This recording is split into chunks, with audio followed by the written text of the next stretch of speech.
Today on the podcast, we have Ben Peterson. He's a well-known knife designer, entrepreneur, YouTuber, and backpacker. His career spans 12 years in the knife industry, from the face of Blade HQ, where he produced and co-hosted their YouTube channel, to working at CRKT. His video tagline, "What is up, guys?" became a well-known industry staple, along with his nickname, Ben Banters. He co-founded KNAFS with his wife, Athena, in 2018. And today, we're going to talk all things backpacking and knives for the backcountry.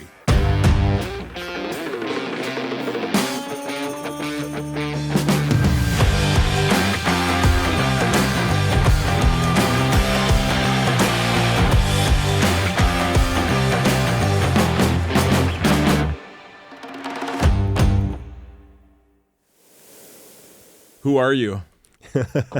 My name is Ben Peterson. I am the co-founder of KNAFS. And KNAFS is? KNAFS is a pocket knife company. Isn't that like a southern thing? KNAFS? Yeah. Did you just go buy a NAF? Did you buy a KNAF? So what happened is I needed a name for the company. And I'm like, people are using the hashtag KNAFS. $12.99 for the URL, and it had no trademarks on it. And I'm like, I'm in. I would love to say I did the same thing. You know, my URL, danbecker.com, somebody already owns it, and I tried to buy it, and they wanted like $4,000 for it. Yeah, which in terms of URLs is actually not that bad. Yeah, you could pay $40,000 and $400,000 for a URL. So when I saw one for $12.99, I'm like, yeah, that's for me. It. That's just like it leaves all of the pressure of trying to come up with a name. Yeah, I mean, on the $12.99, 5 letters in 2018. Yeah, for $12.99. Yes, I think it's a great name. Thank you. I love it. Yeah, it's absurd. Yeah. So, what got you into knives? You started at. Tell me your story. Okay. Who are you? Where did you come from? And why are you sitting here today? How did you get in my studio? You invited me here. Let's be clear. Your house, your invitation. Yeah. No. So I studied broadcast and film in school. In fact, your set is beautiful, Dan. Thank you. Studied broadcast and film. And I'm about 3/4 of the way through my degree, living in Utah, from Utah. And I'm like, what am I doing with my life? I'm going to go into broadcast or film, and both of these industries, like, I'm going to be working long hours. It's going to be hard to have kids and a family. I'm like, I got to find something different. Yeah. And if any of your audience is YouTube, like longevity people, Devin Supertramp, back in 2011, he was the guy that made all those videos like rope swings and stuff. Oh. Corona Arch. Yeah. Yeah. Whoa. So see, I just jogged school. your memory. Yeah. So Devin Supertramp went to BYU, where I went, and he did this symposium, free symposium, and he's like, YouTube is the next thing. And I'm like, no, it's cat videos. And he's like, no, it's the next thing. And I was like, it really blew my mind. And it got me thinking, like, what if I took these broadcast skills and applied them to YouTube? Yeah. And so I went looking for a company to try to apply YouTube stuff to. And you were already thinking I somehow need to get into YouTube. What year was this? 2013. That's no. It would have been, it was 2010. Why didn't you just do it on your own? I don't know. I didn't have an idea. I didn't. Okay. Like it wasn't so self-explanatory. Like there weren't channels doing things. Sure. 2011. Yeah. And so I was like, I need a stable job. Like I need insurance and things like that. So like somebody may as well pay me to go do YouTube videos for them. Yeah. Like it wasn't such a, like being a YouTuber was not a career path. Like right. It is now. Yeah. Well done, Dan. Seriously. but back in 2011, I was like, and the other company the symposium was Orabrush. Do you remember those guys? No. Little tongue brush scrapers, big giant tongue. So you had Devin Supertramp and these Orabrush guys, and these Orabrush guys are using it for business. And I was like, that is what I want to do. Not necessarily tongue brushes. That's impressive that you had that sort of mapped out. And no. out. Your options were like either work on a news set or work on a film set, and this is your life. And I'm looking at both of them. I'm staring down the barrel of both of those going like, this sucks. Well, I'm trying to remember what YouTube was like in 2011. It was cat videos. It was cat videos, right. It was like Charlie Bit My Finger. Yes. And I'm trying to think, now it's like you have a cell phone, you have a YouTube channel. You have an audience. Yep. And so, but back then it was like, you had to have been really thinking far ahead, I feel like, that's to me, that's pretty advanced. Or maybe, did you realize where you were thinking? No, desperation is the mother of invention, Dan. Like I was literally like, I can't have a family and live a normal life if I go into film or broadcast. Okay. And so to me, YouTube was the escape hatch to both of those things. And so I went looking for a business to basically make online videos. Do you remember Zappos back in like 2011, 2010? They sold shoes. Amazon. Oh, yeah. Sure. So Zappos was putting video on all of their product detail pages. And I was like, there is video that's not on a television. Like that's where internet video is going. And so I approached this company, Blade HQ. I knew a guy that worked there, and we were just chatting. I was like, do you want to put video on your product pages? And he's like, yeah, we've thought about it. And I'm like, well, keep me in mind. And he called me a few months later, and he's like, do you want to come try it? I'm like, sure, let's do it. So I started at Blade HQ with this idea of product page video about pocket knives on Tell YouTube. people what Blade, for those of you that don't know what Blade HQ is. So Blade HQ is one of the premier knife retailers on the internet, e-commerce. They started, I think, 2002. So like we're talking like early internet e-commerce. And they've been around forever. So like if you're looking for just about any type of pocket knife, Blade HQ has been one of the places to go for years and years. And they just happened to be a couple miles down the road from where I was going to school. So I'm like 3/4 of the way through school, and I'm like, I need a job. They need video. Let's see where this goes. And so for me, it was like this really interesting moment because there was no playbook for YouTube. You just like put videos up and maybe people watch them, maybe people don't. And so that's where I started my career, was through this path of video. And I landed at Blade HQ, and I'm like, knives, this is fine. This is a job. But about 6 months into it, I was like, wait a minute. I was reading a Leatherman catalog, and I was like, wait, people are making a career out of knives. So you had no interest in knives prior to this? I mean, so I was in Boy Scouts. I had a Swiss Army knife. I had like kind of your typical, like, I feel like boys kind of go through this stage of like, I'm into knives. Yeah. I went through that stage. So I had like this explorer dagger. Like I'd caught a fish, and my grandpa took me to this place in Utah called Smith & Edwards. It's like this outdoor store.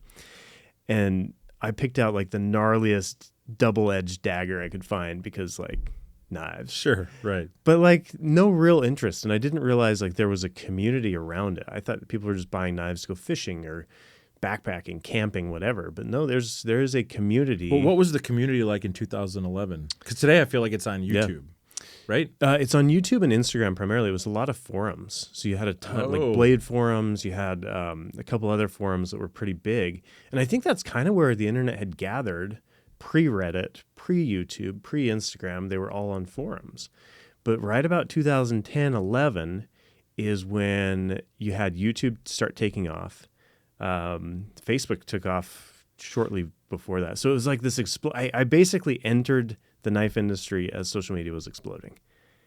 And so it was like this really interesting confluence of ideas, and I was kind of in the middle of it doing pocket knife stuff. Well, Blade HQ's, I mean, their channel's pretty kind of a big channel now, right? Yeah, so when I started, I think they'd posted 3 or 4 videos, and they had like 600 subscribers just by default or whatever.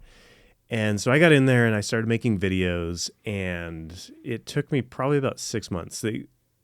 They kept me on for 3 months on a trial basis. At the end of 3 months, I had made them $0. And they're like, well, he's $11 an hour, and this might go somewhere. Yeah. So they kept me. And then I started cracking this YouTube algorithm. And in fact, you and I were talking at dinner last night about some of these old YouTubers, Crockett20, the late Boy Scout, Nut and Fancy. They were all in Utah. Yeah. And so like literally like 20 miles from me was this sort of YouTube haven starting up. Even like Devin Supertramp was in Utah. So like there was sort of this Utah contingent of YouTubers that I started to network into and understand, oh, this is how YouTube works. And we did these collaborations, and eventually I was like, okay, this is cool. So when I left Blade HQ in 2013, we had 60,000 subscribers, and I think we were averaging probably in the neighborhood of like 10 to 12,000 views per video. Wow. But at that point, I went to moved to Oregon, went to CRKT, Columbia River Knife and Tool, and worked for them. So I basically went from like YouTube to marketing. Okay. and worked for them for about 2.5 years in Oregon. And then Blade HQ called me again, and they're like, "Hey, you want to come back?" Why? They needed a marketing manager. They were Okay. restructuring. So It had nothing to do with the channel? well, I mean, it was still making in fact, I guarantee you, every day of the week, I am selling a knife for Blade HQ via the content I have made. And I'm serious, and I don't say that like cocky. Yeah. We made stuff that was really evergreen. Yeah. And people can go back to it, and it's good reference material. So, like, yes, I'm still selling knives for Blade HQ, and I think they saw that. They saw what I'd done the first time. They saw what I'd done at CRKT, and they're like, You may be the reason that I became a knife nerd. Just Really? so you know. Oh, yeah. how did that happen, Dan? Well, What happened? Well, because I was into like EDC and knives way before I ever got into backpacking. Yeah. And I was watching all that stuff on YouTube, and that had to have been like 2012, 13, 14, Yeah. maybe 15. So that was That was the that was moment. you. So yeah. that I remember seeing a lot of your videos back then. Yeah, I did a ton. And- I think yeah. I've probably done something like 12 to 1,300 YouTube videos. Wow. Yeah, and a lot of them are tabletops, right? Like, so top down, hands. Yeah, this yeah, is yeah. a knife. It's got a 3-inch blade, G10 handle, Yeah. whatever. But like, I did a ton of video. In fact, I'll have friends. They'll be like browsing Amazon, and they'll find a video I did 10 years ago, and they'll send it to me and be like, "Still cooking." Like, this is a Wow. CRKT video. So Yeah. it's been interesting because I've basically spent the last 13 years of my career, my whole career, in pocket knives. And if you told me that 15 years ago, I'd be like, "You're an idiot. I'd never do that with my life." And pocket knives Sounds familiar. yeah, no, seriously. Pocket knives have taken me to all corners of the globe. It's been amazing. It's been a remarkable experience. That's crazy. I don't think you can map out your life and be like, "You're going to be a pocket knife guy." Yeah, for sure. There's and, no way. And you're going to go to the Amazon, and you're going to go to China, and you're going to go to Europe, and you're going to do pocket knife stuff. You'd be like, "Okay, sign me up, Yeah. maybe." But it's been cool. Yeah, I kind of feel like, even for people that are watching, like they look back on the last 10 years of their lives, nobody can. No, you Yeah, can't. you're just like, how did I end up here? Yeah. Whether it's a good thing or bad thing or whatever. But Totally. man, that's crazy. So you're now. So why did you leave Blade HQ again? Okay, so here's what happened. I designed this knife poster. So when you work in a corporate job, and Blade HQ it's a business. I mean, I think at the time when I left, they had about 40 employees. But I was looking around, and I'm like, I have other ideas. I wanted to make a knife poster. So I made this 24 by 36 inch knife poster with everything I knew about knives. I'd been in it about 8 years at that point. And there was not a resource for pocket knives where you could just like look at it and start getting into it. In fact, your book's sitting here, your course. My poster. Get yours today. Get yours today at Dan Becker Outdoors.com. Outdoors.com. But this was kind of my poster moment, like my analogous poster moment is I wasn't really a knife guy, but I'd spent all this time learning it and digesting it and thinking, how do you teach people about pocket knives? And I brain dumped on this 24 by 36 inch poster everything I know about blade shapes and lock types and handle materials and steel types and like it's a world, right? Like same way backpacking's a world. And I got into it and I'm like, is this a brand? Is this a product? What have I done? And my friend TJ was like, dude, it's a brand. You're an idiot if it's not a brand. I'm like, okay, what do I call it? And he's like, I don't know. I'm like, what about KNAFS? He's like, has anybody used it? I'm like, no, it's open URL $12.99. He's like, you better buy it tonight because I'm buying it tomorrow morning if you don't. And you're buying it from me for $1,300. Yeah, exactly. Yeah. And so it started out with this poster, and I actually sold it to Blade HQ while I worked there. It was all above board, a little bit of a conflict of interest, but they were like my only dealer. And it was this really cool experience to create my own thing. And people bought it. And I have a picture of me with like the first check. That's awesome. $20 first check. And there was something like intoxicating about earning my own money. Like, wait, you're telling me that I can make $2,000 off of $1,200 of posters? Yeah. Not a great margin to start, but like, let's go. Let's figure out how to do that. Because I had all these ideas. And when you work a corporate job, you have to respond to this email and go to this meeting and do all of these things. And I was just burned out with that. And I'm like, what if I started my own company? And so that's why I left Blade HQ, is I'd kind of burned out with what I was doing, and I saw this opportunity to start my own thing. And so that's kind of where KNAFS was born. I started KNAFS late 2018, 2019, I left, went into actual like corporate America, VC funded businesses, managing Amazon accounts, billions of dollars in revenue sort of stuff. I managed a $12 million Panasonic bathroom account. Panasonic bathroom fans? Panasonic bathroom accounts exist? Yeah. So there's somebody out there today managing the Amazon account for Panasonic. A couple years ago, it was a $12 million account. So that is what I was doing, is managing that on Amazon. And I hated it.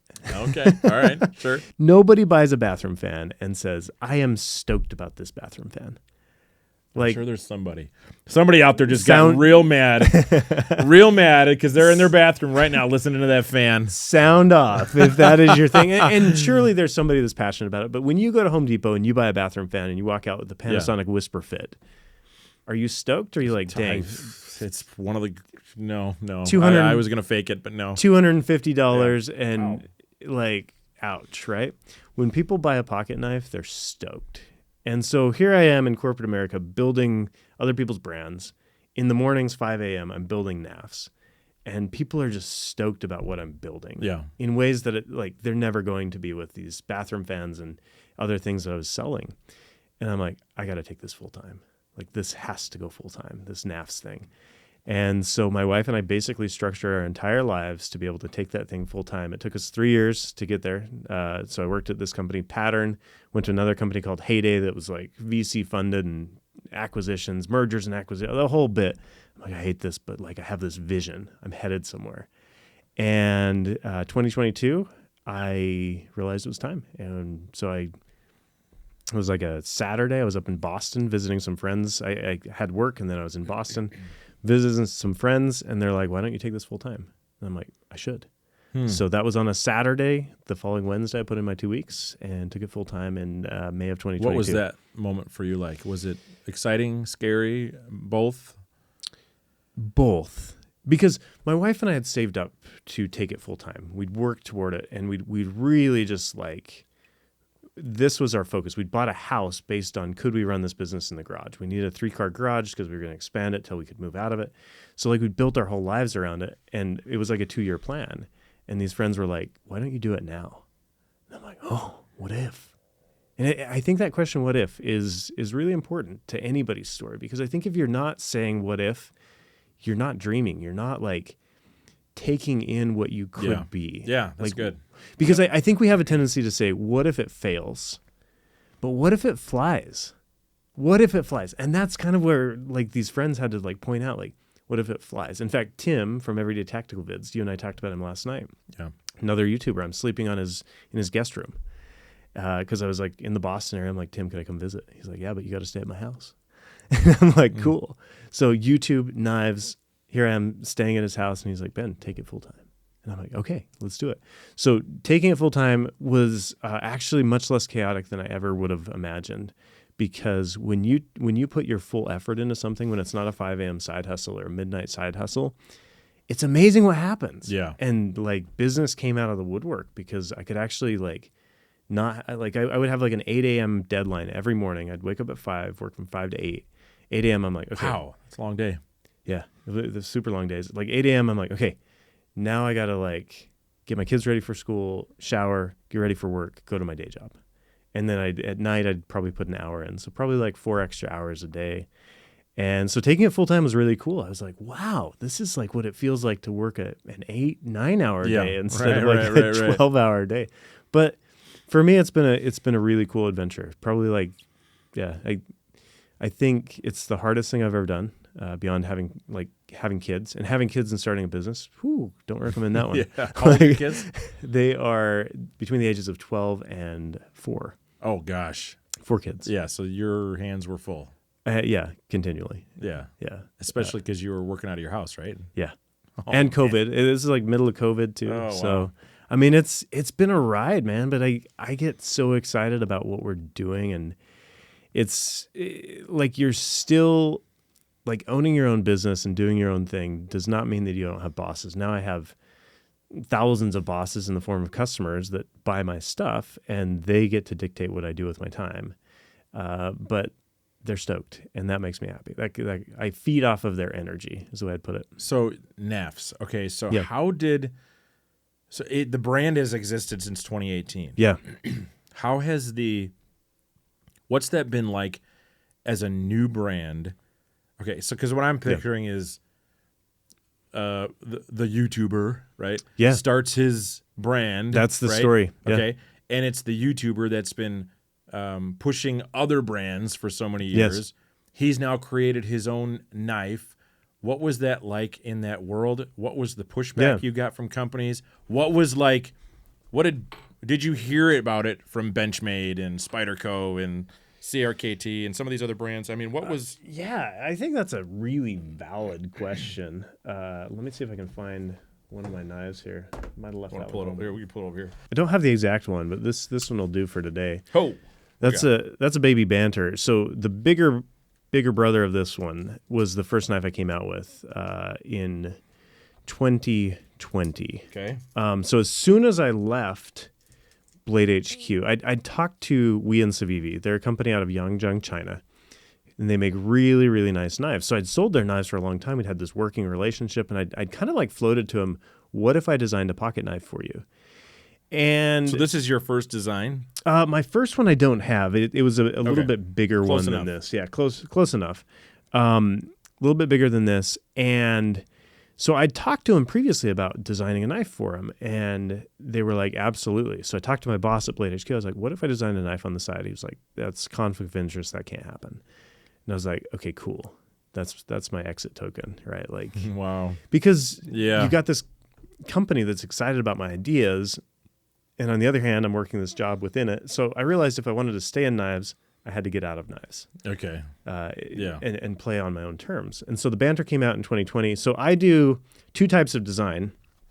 I do in-house design, so for KNAFS. So this is the KNAFS Lander 2. This is a baby banter with Wei and Savivi. And so different brands, they compete in the same space, but this was kind of where I started my design journey. And I was thinking KNAFS would be more of like an accessory company. So like this is a knife pouch that we make. We make the poster and mouse pads and things like that. I was thinking that's what KNAFS would do. But then I quickly realized like if you're going to work in the knife, and like you got to do knives. Like it would almost be like if you were a backpacking company and you didn't make backpacks, which I know there are, but like what I realized if you're going to work in the knife space, you got to do knives. I have a video coming out, I think today or tomorrow, and there's backpacking companies that only make bidets. Do people do that? Yeah. That's a thing? Just throwing that out backpacking there. bidet? Backpacking bidets, yeah. I don't think I need one. But you have piqued my curiosity. We digress. Go on. Okay, back to knives. Anyway, so yeah, that's kind of where I started designing here, and then realized quickly like, oh, there are more ideas that I need to do beyond this. And that's where KNAFS started. We started doing our own products with KNAFS. We do a lot of Kickstarter because we're like a scrappy, bootstrappy company. We don't have investors. It's me and my wife. We own the company 50-50. And I don't want investors because I saw what they did at the last companies. And like when you take money from somebody, now they get to vote. I don't want to vote. Like go vote in the elections. I don't want you voting in my company. Like this is mine.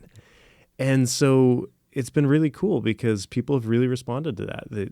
But you talk about YouTubers starting to design. I'd literally made these thousands of videos and handled thousands and thousands of knives.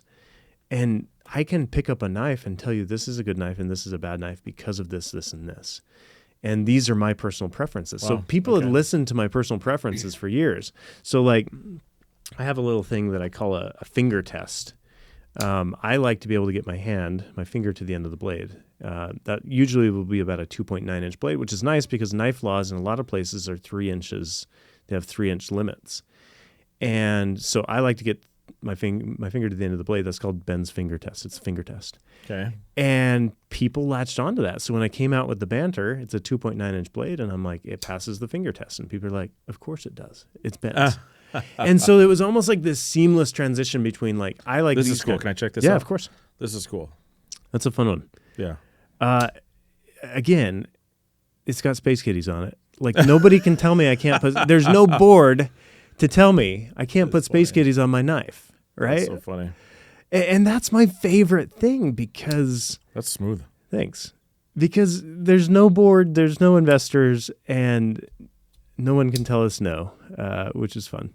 I mean, the consumers can via their dollars, but It's great. This is great. It's fun. Wow. Okay. So you started making knives, but what designing happens, them, and there's a difference, right? Okay, designing, Yep. right? So, but what happens now when these other companies are like, "Oh, the guy used to sell our knives"? You know, the knife industry is cordial in ways that are remarkable. To give you an example, I was filming with Chris Reeve one day.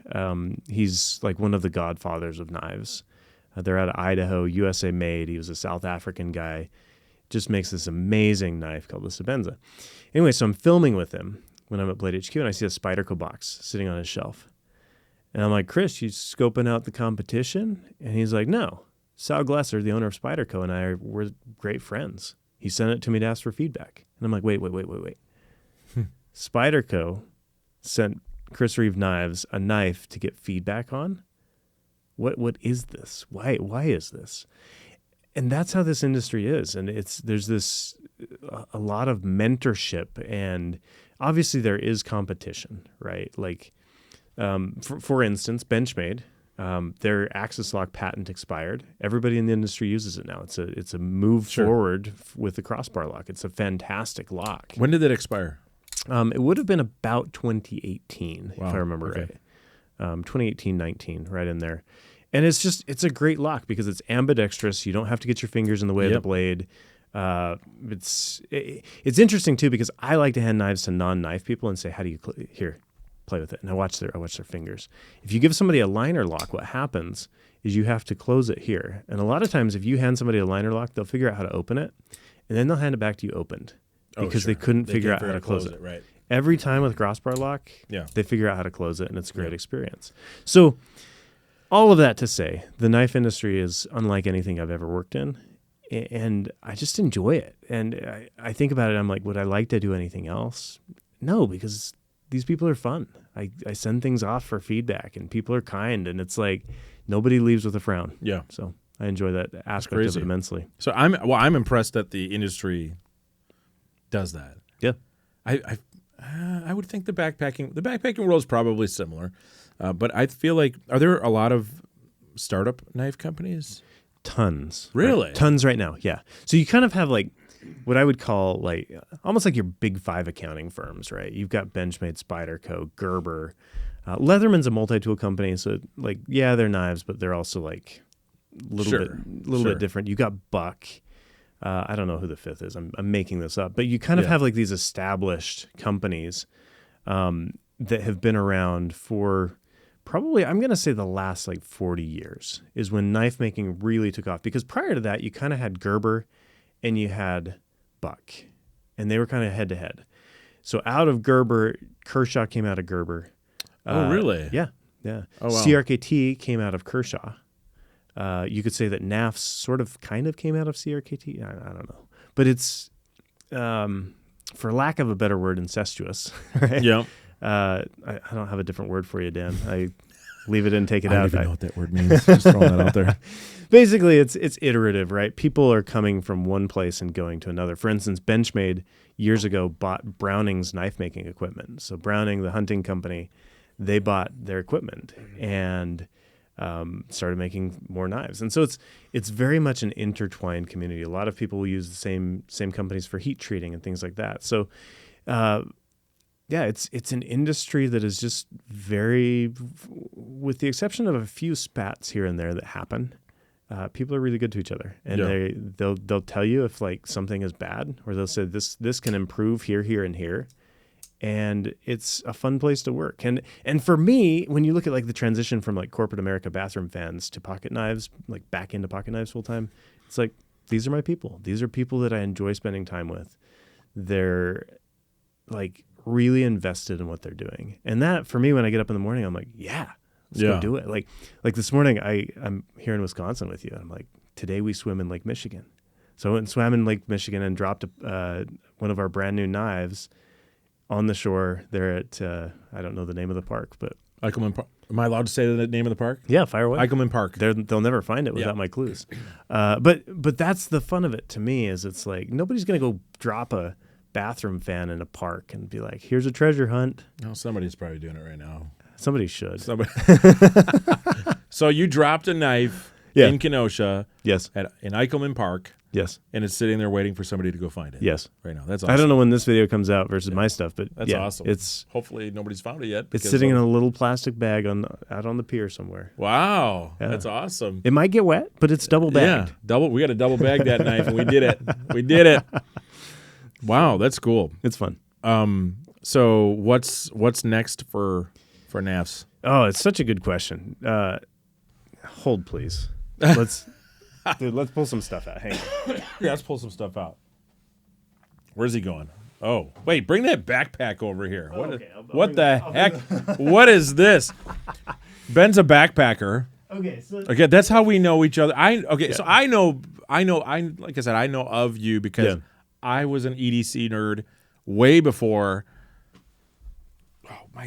It's in my. I had my collection set out there for you, but I love it. I was going to show you my knife, but I carry a knife every day of my life. I have for 20 years. That's cool. So anyway, but now you're a backpacker, so that's how our worlds have sort of. That's why he's here. Our worlds have sort of intertwined. The gray area is here. Just let's see this. Let me just. What is Pat? There it is. So I grew up in Boy Scouts. Is this your backpacking backpack? This was my backpacking backpack when I was. Is this your current backpack? No, it's a terrible pack. This is I don't even know the brand on it, man. This is a Camp Trails Scout. Oh, made in the USA. I've never even heard of that brand at this point. This is a camp. This is the external. This has got to be from like 95. Probably. I probably. It's almost 30 years old. I probably got it in 99. It's roll top.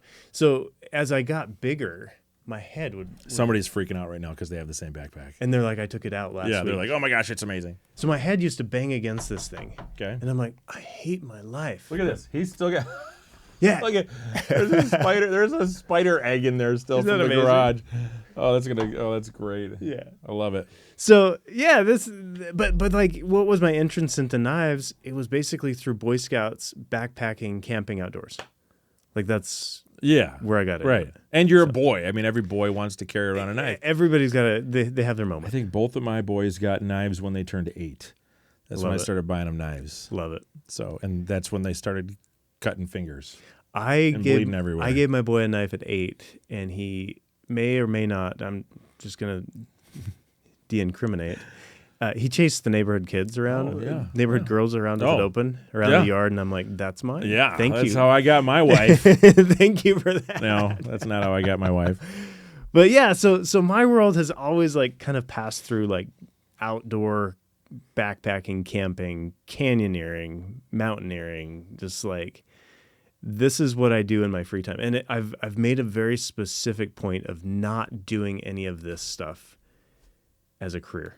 Like I tried to get in the outdoor industry. It didn't work. And I'm like, cool, knives it is. Because that is the outdoor industry, but it's like a different corner of it. Yeah. And I really enjoy it because I don't have to go like be like Dyneema Fantastic Fabric. So anyway. This is close. I mean, it could be. That's it's a terrible backpack. Man. I saw him walking up to my house with that today. I started dying laughing. Well, and that's the fun of it, right? Like if you've done any backpacking in life, you're like, at some point you probably had an external frame. You probably hated it. And now you're like, okay. So what I've been working on the last couple months is kind of fun. So last year we came out with this knife right here. So it's my fixed blade year. If I were a Swiftie, I would say it's my fixed blade era. So this is the Lulu, and nice. What I wanted to do. That reminds me of a Mora. Yes, 100%, absolutely. Are you impressed? No, that's well done, Dan. Thank you. 2 points for Gryffindor. See, there you go. So I wanted to basically take that sort of Scandinavian styling, do it all USA made, upgrade the materials, so it's a Magna Cut blade. This is really nice. It's a fun one, man. It is very fun because it's got some weight to it. Yeah. So when I go camping or when I go backpacking, I like to sit by the fire and whittle. Like I like to go find a stick from the place that I've been to, and I whittle. And so I needed a spoon whittler, basically. I needed something that I could sit there and work with while I was in camp. And so that's where the Lulu came from. And it's a great little whittler. The problem with it is if you're only taking one tool with you, it's a terrible baton. It doesn't baton well. So batoning is when you're taking a log and you're smacking it with another log. You're smacking the knife through the log, and it's not a very practical way to split firewood. But so take a hatchet instead. But if you don't have a hatchet, a knife will do it. And I was like, well, what if we made a bigger one? And so we've been working on a bigger one. So this is the large Lulu, also made in the USA, made in Ohio, and no jimping because it has a striker spine. So if you're going to use a ferro rod, so it's kind of a bushcrafty knife. That's the other thing that I really enjoy. Oh yeah, that's got like the perfect 90 for like a fire steel. Yep. So you throw sparks off of that thing on that A2 steel.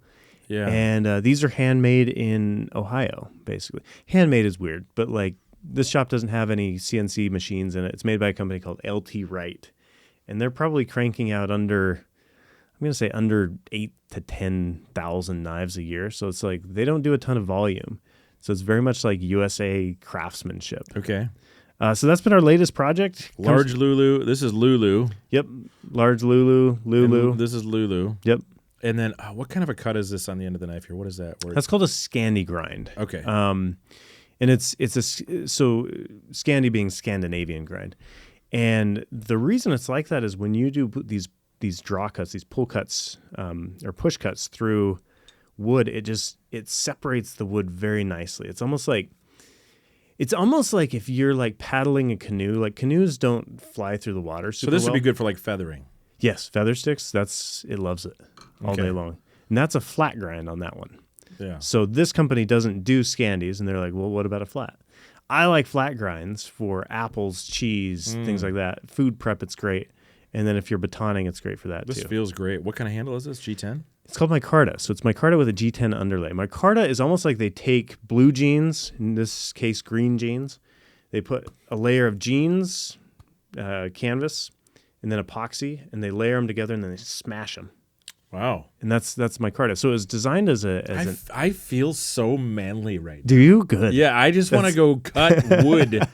I want to build a shelter in the middle of nowhere. I want to go out with a knife right now and nothing else and build. And make things. Look who's calling me. Hey, look at that. Dude, you should answer it. You should totally answer it. Hold on. Hey, 1 second. Hey, what's up? How you doing, man? Good. How are you? Good. You're here with me and Ben. We're in the middle of a podcast right now. You just debuted in it. You just made history. Devin, how are you, my friend? What's up, my man? We're literally filming it right now. We've been talking about you for a day and a half now. Yeah, day and a half. Solid day and a half. Wow. Thank you. Devin usually calls me when he's sitting on the toilet. Are you sitting on the toilet, Devin? No, I'm making toast. Oh, okay. You'll be sitting on the toilet soon. Do you know his nickname? Devin, can I tell him your nickname? Yeah, you can tell the nickname. It's Windmill. Windmill? Windmill. That's his trail name. I don't think I want to know the answer to that. How you got that? He was sleeping in a hammock, and there was just a lot of wind coming from that mill over there. I blame the Texas State Fair chili the night before. It just hit the forecast really hard. Wow. Okay. On that note, can I give you a call back? Yeah. All right. See you, dude. See you, Devin. See ya. That's funny. So this is where the worlds intersect. Devin and I started talking on the internet. We met at Blade HQ. We were at an event there, and Devin came up. He's like, "Hey, I'm backcountry exposure," and so that's where these worlds are so next to each other. Oh yeah, totally. It's fun. I think that there's a huge. Here's what I think intersect. So you got the backpacker, the camper, right? Mm-hmm. You've got the knife enthusiast, and then you've got bushcrafters. Yep. I feel like there's another world out there somewhere. Well, and I would say that your tactical military guys, yeah, they're right Yes. They're right in all of that too, because when you think about it, if you're doing a ruck is backpacking. Yeah, it's sucky backpacking. Yeah, right. But rucking your gear is a type of backpacking. Yeah, sleeping in the woods is a type of backpacking. And so I think a lot of those guys, when they get out, they turn to backpacking because that's what they did. And now they're like, well, you're telling me I don't have to ruck 80 pounds. I can backpack with 35. I'm in. Right. I'll take it. It's so funny. I was in Pictured Rocks National Lake Shore, which is in northern Michigan. It's in the UP. Okay. And UP is the upper peninsula. okay. So it's not on the Mitten. No, it's not on the I Mitten. don't It's know. above the Mitten. I don't understand you Midwest guys, Yes. but I like you. Yes, thank you. And I'm coming up on trail, and I see this guy just struggling. Man, he was a big dude. Yeah. But I knew I could spot him from a mile away as a bushcrafter because he had like the olive green Yep. thing on. He had that kerchief looking thing Yep. around his neck. You know what I'm talking about? Oh yeah, I know the ones. And he had like 18 axes. Yeah. And he was like, my buddy Gordon Crum, Grim Granite on YouTube, who's my old editor. You probably have seen his stuff if you don't know who he is. I'll have to look him He up. just put up a short that you got to go check it out. It's like, I'll show it to you. It's like Okay. hilarious. I love it. But it was the whole point was like bushcrafters and what they bring. And they can't, if they're between 8 different knives, they're just going to bring them all. Yeah. Because they just might need it. Where backpackers are like, I'll just give me the Swiss Army Classic SD. I might use it in a month. Yes. Right? And see, I think when you look at that like continuum, I sit somewhere in the middle. Like when I go backpacking, I take too many knives, but part of that's for photos. Like this is my job. And if I'm sitting by a lake and I need it's like, oh. Yeah. Where's my knife? I wish I had my knife here so I could take a sweet picture. Yes. Yeah. It's a content game, but it's like, it's a type of torture because ounces equal pounds, pounds equal pain. And every knife, like you start adding them and it's just pain, man. So it's a weird combination for me, but I enjoy it. So this is just a manufacturing question. Yeah. So you're designing the knives and then you're having them manufactured. Correct? Yeah, correct. So are knife makers going to a lot of the same places to get the manufacturing done? How does that work? Because in the backpacking world, like most of the quality tents are all made in the same factory. Yes. So it's just an interesting world. So knives are a little different. What I would say is there are knife makers, there are knife designers, and a knife designer can also be a maker. And then there are factories. And you might have a combination of all three of those things. Okay. So I am a knife designer. I do not, I have all my fingers because I don't work in a shop. You didn't forge the steel? No. Okay. No, didn't even grind it. Right. I am a big idea sort of guy where I just have these ideas and I'm like, yeah, we could do that. And this guy could make it and we can put these things together and these margins and make these things happen. That is what I would call a knife designer. That is what I am. I am not a knife maker sitting in a shop grinding steel, like laser engraving. I know how to use our laser engraver at work, but I don't do it often. I would put myself more in the art and business side of knives. So that's like what I do, but there are other people. So when I go find a factory, for instance, this one right here, this is our Lander 4. Hasn't come out yet, but we launched it on Kickstarter about a month and a half ago. Oh, that's a fixed blade. That's cool. Well, it's my fixed blade era. Yeah. So that one is made in Yangzhou, China by Kaiser Knives. So they're the OEM, the original equipment manufacturer. Sure. So they make stuff for all sorts of people, but they also have their own brand. So it would almost be like Nemo and Outdoor Research. I don't know if Outdoor Research makes tents or not, but they all make their tent in the same factory. But then the factory also makes their own branded tent, and it's coming out of the same factory. Sure. So like LT Wright Knives, they have their own line of knives. This one is mine. Those ones are theirs. Interesting. But it benefits me to say like LT Wright made this. It's immediately like this way for people to be like, oh, I know LT Wright's work. Like I understand that. So what's the benefit of a fixed blade over a folding? Fewer moving parts is the biggest thing. So your folding knife is always going to collect gunk. It's going to have things build up in the pivot. But really, it's a personal preference thing. There's a big trend right now of everyday carry. This is fun. Yes. Like I want to put this on. I want to take this. Like this is. Yeah. I'm gonna be look at, and it's got this is sideways, right? Yep. So you're. Yep. Sorry, I was picturing myself in the wild with it, like passing up Devin. I love it. And be like Devin, wah, But see, that's the fun of knives, right? Like when you see this, you're like, I want to go on an adventure. Like I want to go do something. Yeah. I want to go chop bushes out of my backyard. Listen, hold on. That is so satisfying. Isn't that fun? That is. There's just something about that. That is. Hold on, I gotta get that. I gotta get the audio. Emmett, get the audio. Yeah. That is satisfying. Yeah. But even I would could do say it all that day. even this is satisfying. Oh yeah, Like when I'm on calls with friends, I'm my the friends, same way. they do this all day. Okay, give me a sec. I'm gonna go get. Oh, I'm waiting. I'm gonna go get stuff. Yeah. I want to show you what my gummed up knife collection looks like. Gosh, I can't even remember the name of It's a this. Benjamin Adamas. Adamas, yeah. Actually, I think that's This is the mini. I mini think. Adamas. Yeah. So watch this. Oh. It's so gummed up. Oh, Dan, we can fix that. We can fix that, really? Dude, we'll just Look at go to that. my trusty dusty backpack here. Come on. So this is the other part of my. But these were my fidgeters. This is what I do. I fidget with Yeah. these all the day. All the day I fidget with them. all the day long. Yeah. So this is the other side of this education piece of what KNAFS does. Is I was like, I wanted to make a poster to teach people about knives, but then I'm like, well, what if we made things to help people maintain knives? So this is our tool burrito. What you need here is a little bit of this lube right here. He has a tool burrito. I have a tool burrito. Throw 2 dots of oil on the back of that pivot, like Right here? yeah, right in those edges right there. How do you dot the oil? Just give it a little squeeze, not a big squeeze. You're good. That side's good. Try the other side. There you go. Okay. And now we're gonna work it into that. I'll pivot. work it. Yep.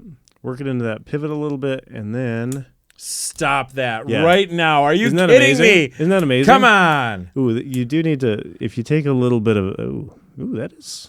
Oh, that's all of your oil. So here's the nice thing. I put a little too much in there. No. So we have a polishing cloth for Okay. people like you. Wow. Yeah. For Dan, we've got the polishing cloth So you kit hit that with the polishing right cloth. in the burrito next you're to good the to go. sour cream. Yeah. So we make all this stuff too. We don't. The lube isn't ours, but we put it all Oh, in wow. a kit. You see the difference? Are you kidding me? I'm Look not at kidding that. you. Yeah. All you needed was. What did that do? That just degreased it? Well, it's Is this like a it's a- WD-40? it's a lubricant, but WD-40 over time will attract dirt. This helps get all that dirt I am out. so excited to fidget again. Isn't that fun? Yeah, I fidget all the time. So that's the education bit that I like. This light in your eyes right Yeah. now. This is what gets me stoked when people are Okay. like, "Oh, cool. What if I did this? Your knife's going to be dull here in a minute. Maybe it already is." It is, I'm sure. You know, So like, so I can't. I'm a terrible knife sharpener. So do you know what I do? You already know. you buy a new knife. I buy a new knife. I know your kind. I like your kind. I'm sure you do. So here's one thing about knife sharpening. If you strop your knife, a lot of times you don't need to sharpen it. So if you like Okay. go hard on your knife and like bungle your edge and ruin your edge, yeah, sharpen it. But a lot of times you can just strop it on a piece of leather. We actually sell these strops. You can strop it, and stropping's super easy. There's a strop compound you can put on there. You can do it with or without it. But even if you have like an old belt, you just sit here and you're going to put this on the edge of the table, back and forth, back and forth. It's cathartic. Do it on Zoom calls, man. And it will get a lot of times it will take your knife right back to hair shaving sharp. On leather? On leather, yeah. This is yours. You stop that I right get now. Are to. you I kidding get to. me? It's my privilege. Folks, start a YouTube channel. You'll get a burrito toolkit. This is great. Yeah, it's Awesome, fun. dude. Thank you. You're welcome. Oh, my gosh. Yeah. Keep talking. Yeah. Okay. So you got to do the technique right. You got to Okay. go put it on the edge of the table. Edge of the table. Yep. Edge of the table. Am I going backwards or forwards? You're going to go backwards when you strop. Yep. So go from tail to tip, tip to tail. Yep. Just like that. All right. And then you just test it on your arm hair. No, don't test it on your finger, Dan. Okay, so it's not hair shaving We're sharp. not there yet. Okay, keep talking because it's going to be. Yeah. Okay, so the other thing you can do here is you can add a little strop compound. This is like a diamond compound. And This is crazy. I didn't know these existed. Well, they this didn't. is genius. Was this your idea? Yeah. Yeah. He was telling me that he's full of ideas, and I'm full of weird You ideas. are. So if you're going to disassemble your knife, we make a Torx driver with a T6s, torch. T8s. What? A Torx driver. Oh no, you said spit. A bit bit. driver. Yeah. Okay. So we make a bit driver that has all the screws on even like your Benchmade Adamas there. It's going to take a T6, T8, or a T10. This bit driver has all those bits on it. When you take the screws off, there's magnets on the corner of this thing, so you can put the screws on and they don't escape. Oh, So you have like a workbench here. All right. Yeah, so like yeah, this yeah, is yeah, where yeah, like yeah. 13 years in knives, you come So up this with is these. like if I'm in the subway in New York and I need to sharpen my knives on the train. No, but even if you're I sitting, got someplace to work. you could, yes. I'm not scaring anybody. Yeah, this is a shop, Right, a I mobile mean, shop. Yeah, hang on. I'm just sharpening my knives, people. Settle down. But even if you're sitting on a table like this and you start taking screws apart, they will disappear in your carpet. Oh, for They're sure. gone. Okay, Dan, while you do this, rub that on there like a crayon. On what? On the leather. Like Rub- where you're stropping, just throw some, yep. And that is oh man, I forget the chemistry behind it, but it is basically almost like a... There we go. Yeah, there it is.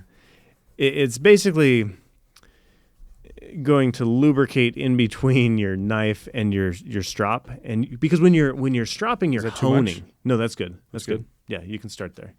Now try it. And your knife might not get back to hair shaving sharp. Oh yeah. Yep. There you go.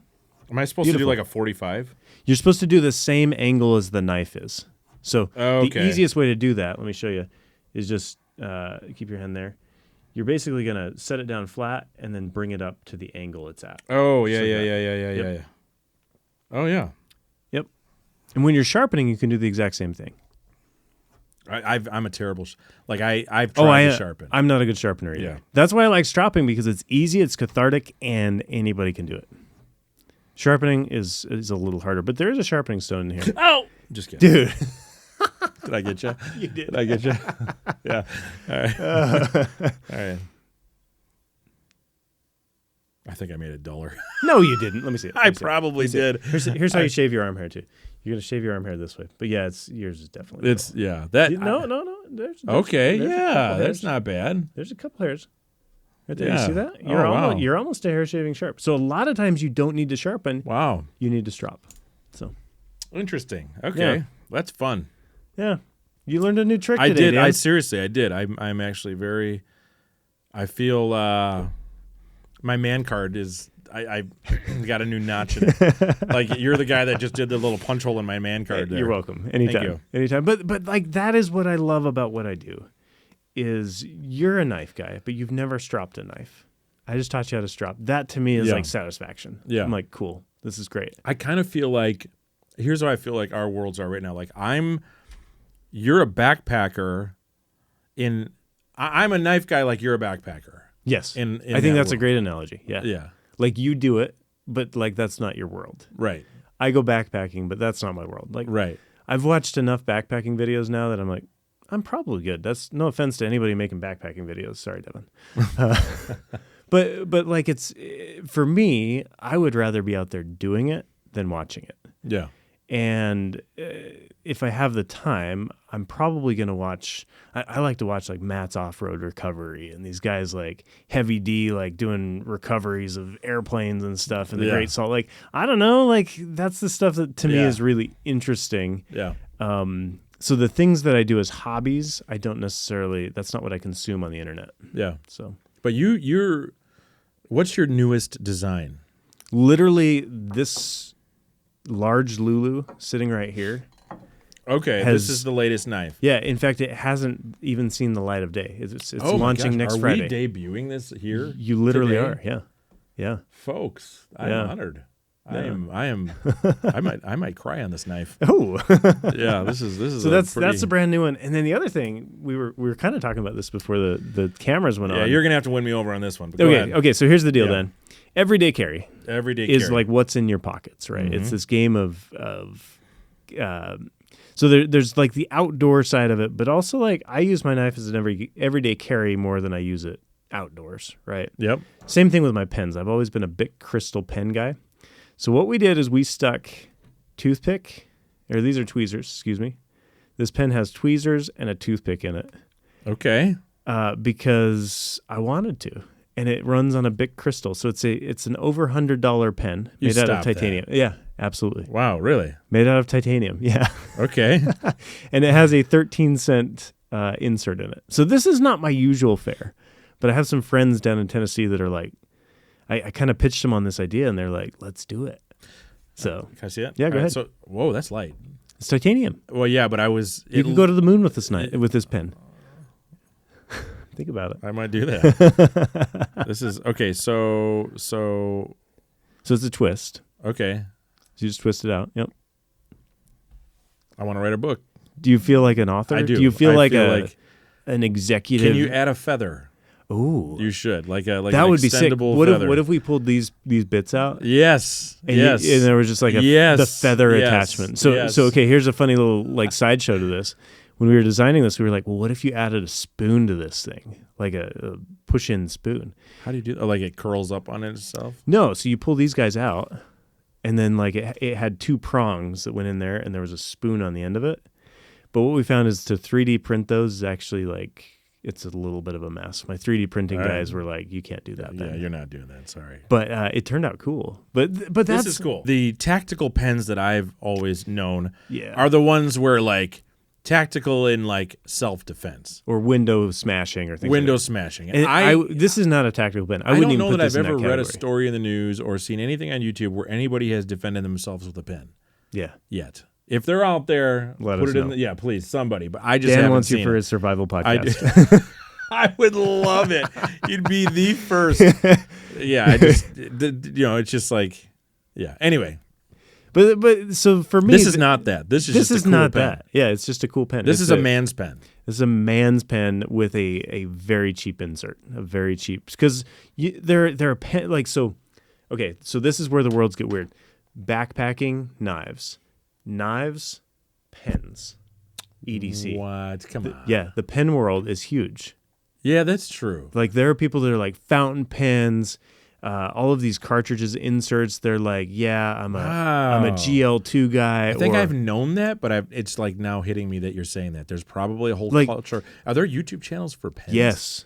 What? Yes, there are people that Have you will, been like, on a pen podcast? I never have. You should be on I don't think I have enough. I think you'd be great. Like I don't even know the vocabulary, man. I'm like, this Yeah. is a cartridge. Is it a insert? What is it? Check called? out my Bic, folks. Exactly. Yeah. But see, I think that's where it flies in the face of pen culture. You know, Yeah. like I love Bic crystals, and I wanted to be a pen guy, and it just didn't fly because like Big Idea Design is a collaboration with them. They make all these cool pens that fit like 100 inserts, cool stuff.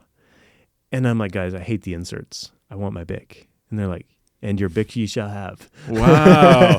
But if you had never said that, I probably would have been like, this writes like no other pen I've ever used. Look at the quality of the ink. I mean, I would have been fooled into just believing that it was just like, you could have been like, this was out of the, the Chinese jungles of Capistrani. No, it's literally a Bic crystal made in Mexico.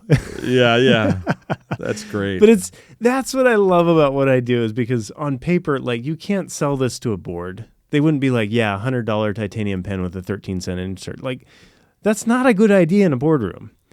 But it's on Kickstarter. We've raised $50,000. You shut up. I'm not. Right now. Are you kidding me? That's amazing. Yeah, 400 backers, $50,000. What? But that is the power of like a niche, right? Like Dan, if you came out with a backpack today and you dropped it on Kickstarter, I guarantee you, like it's gonna sell. You know, I've been asked to make a backpack many times, and I just haven't crossed that road. But cross that road. Yeah, cross that road. Yeah, but for me, I've never made a pen because I didn't have the right idea. I didn't have a story. Like people buy stories. People want to be part of something. So for me, I told a story around this, and people are like, I'm in for the story.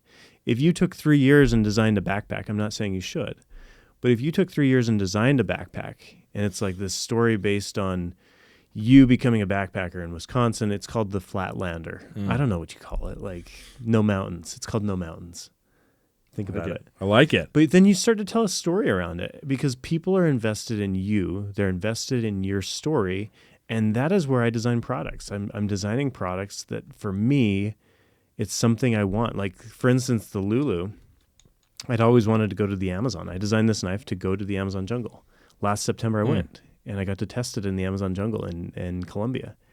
And it was so cool. And like, for me, that was the story. We named it Lulu after a pass up in the Beartooth Mountains in Montana. It's where my wife's family goes every year for vacation. I love the Beartooth Mountains. They're beautiful. Yep. They're stunning. And so, like, I married into their family, and they're like, we're going to go to Lulu Pass. I'm like, what's a Lulu Pass? And they're like, it's this amazing pass where her grandfather was a miner.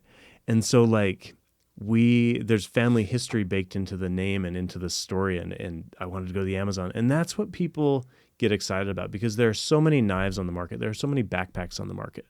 But if Dan Becker sat down and said, I want to design a backpack, here is why I designed it this way, People would buy the story. Yeah. You know what I did have a story around?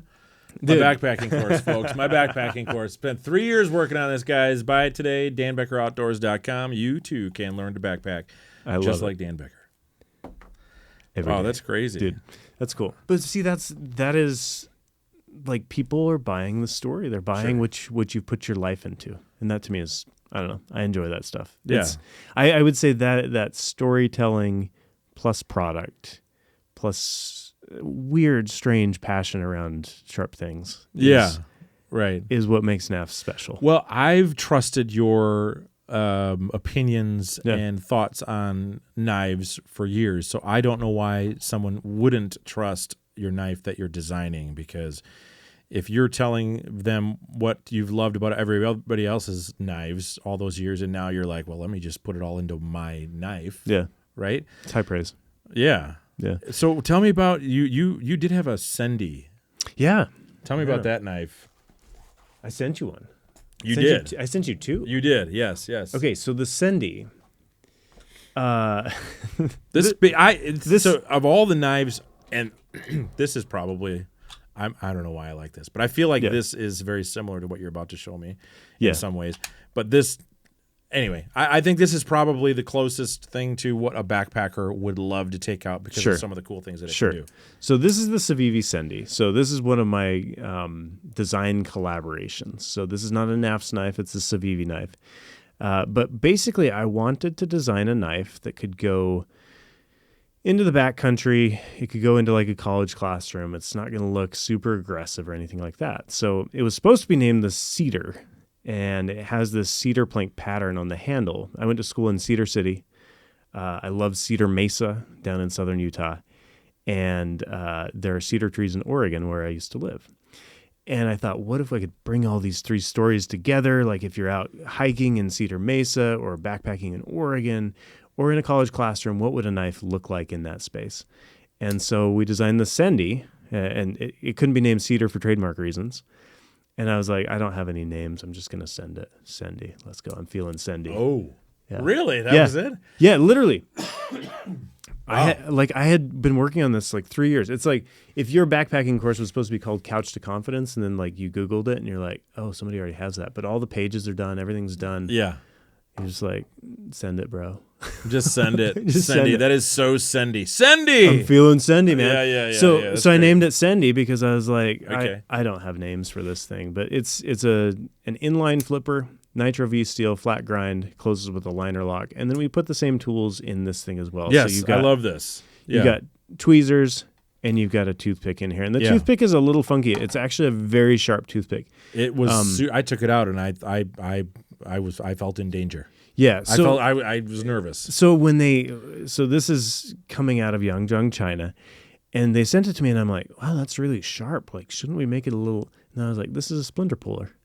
So if for sure, yeah. If you have a splinter, like, yes. it works remarkably well, and you can use it as a toothpick. If you don't like it that way, take it out on the asphalt, grind it down, or just grind it down with some sandpaper. Yeah. So it kind of gives you options, but it's simple. It's not aggressive, and I don't design aggressive knives. That's not. That sphere of tactical. I don't know how to do that. Mm-hmm. Like that's not my world. I bet he does. I don't. I bet he does. Dude, I couldn't tactical pen to save my life, man. Yeah. But that's where I take these ideas, and for me, it's all about story. Like, what would I do with this knife? Why does it have a cedar pattern? Well, it's from these cedar planks in the Pacific Northwest that I learned how to cut while I lived there. Like, I can show you how to cut a cedar plank with a fro. And that is part of my life. It's part of my history. And now you inject that into a product. And for me, that's the most fun because now it's like, okay, well, the marketing's done. You just got to go back to these places and tell these stories. Yeah. And that's the part of my job that I love. I get to be a storyteller. And that's what I went to school for, right? Broadcast journalism and film is all about story. So now how do you take story, inject it in a product, and then turn it into broadcast? Right. Film? Yeah. So, super cool. Yeah, man. Wow. It's my weird life on display. It is not a weird life. It is a life to be envious of. It's awesome. Thanks, I think man. you've done a pretty cool thing. I love these knives. Thank you. If you guys are looking for a knife for backpacking, I'm going to put my approval on this bad boy right here. I think this is amazing. This Lander one 4. is super awesome. Fixed blade. And then this one, I mean, this could be like, This could be like the one and done. Like you Yeah. buy it, you can use it for backpacking, doing your cool stuff, and then, like you said, just take it and do your thing. Yep. As sort of an everyday Yeah, carry around. and that's part of what I want to do is design things that can go backpacking.